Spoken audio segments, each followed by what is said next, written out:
halkan waxaa ka socda aroos balse maaha aroosyadii aynu naqinay muqa urta codka malabka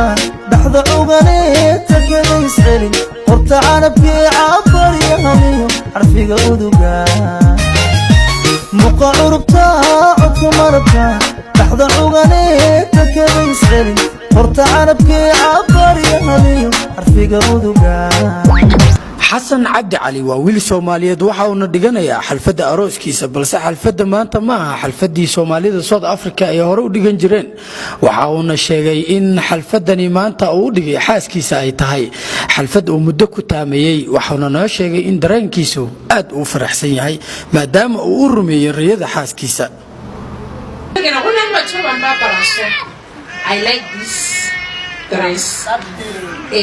qaarkood way la yaaban yihiin arooskan cajiibka ee hore aan uga dhicin dalkan South Africa ama Soomaali iyo South African ay isku guursadaan halkan Xasan waxa uu noo sheegay inuu ku faraxsan yahay guurka gabadhani oo lagu magacaabo imika Faaduma waxa uu sheegay in gabadhani markii hore ay haysatay diinta Kristanka balse ay qaadatay diinta Muslimka markii ay isguursadeen daawadayaal halkan aan iminka ku suganahay waa goobtii arooska uu ka dhacay waxayna ka dhacday qaybtan iga dambaysa waana arin uub ku ah Soomaalida South Africa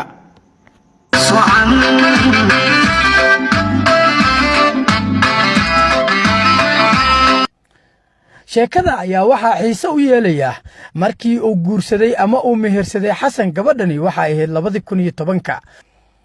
waxayna u haysaa 2 caruur ah oo gabadhiisa curadda ay jirto 9 sano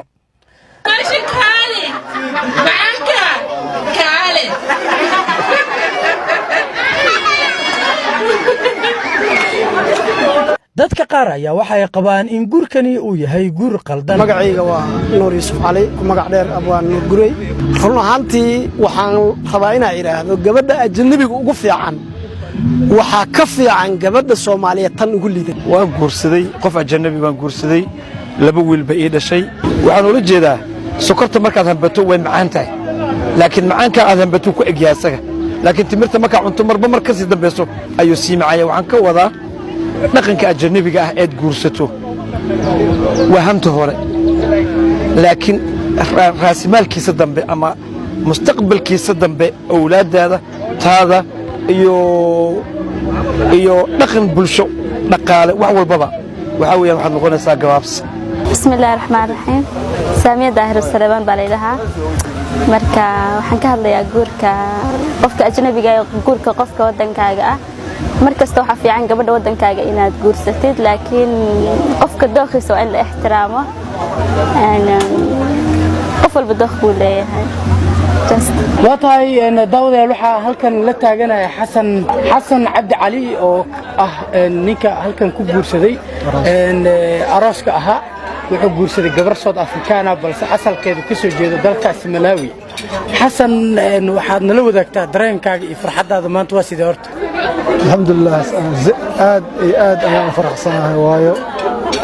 gabadha xaaskeyga waxay jecleed mar walba inaan u sameeyo aroos maadaama today iyadana si fiican u faraxsantahay sidoo kale waan faraxsanahay okay Xasan arintan laakiin arin hore Soomaalida South Africa ay u sameeyeen ma sax marka maxaa kugu dhaliyay ama maxaa kugu abuuray in arintan sameeyso oo ku dhiirato waliba iyadoo rag badan xaasas South African ay qabaan balse ay ku dhiiran laayeen qof islaam ma ahayn islaamnimada rabtay kadib marka islaamka aan baray waxay dhahdeen walaal aniga waxaan rabaa inaan nin guursado maadaama ay weydiistay inay guur rabto waan isnikaxsanay waan isguursanay kadib in badan isla joognay wiil iyo gabar ay haysaa iyadoo intaas aan isla joognay haddana waxaan ugu soo baraarujiyay inaan isnikaxsan inaan aroos dhigano mar kale waalidkeeda iyo aniga oo iyada xaggeeda dareen zaid ka imaaday oo jeclaatay inay samaysato aroos oo mar walba qalbigeeda ku jiray goormaan aroos la dhigi doonaa walahi dadka badanaa way is weydiiyaan maxaad u guursan weysay gabar Soomaali maadaama aad Soomaali tahay taasi waa arrin muhiim ah balse ujeedada ma ahan labada qof oo isfahmay oo guur xalaal isku qabo in qalbigooda la kala dilo علمه فذوليو فاقداد مدايي انتي كولا فقام وي فرهنا لسوقلي وحن فايدة وجرين dad badan oo Soomaali ayaa waxa ay u arkaan South Africaanka inay yihiin dad cunsuriyiin ah oo aan waxba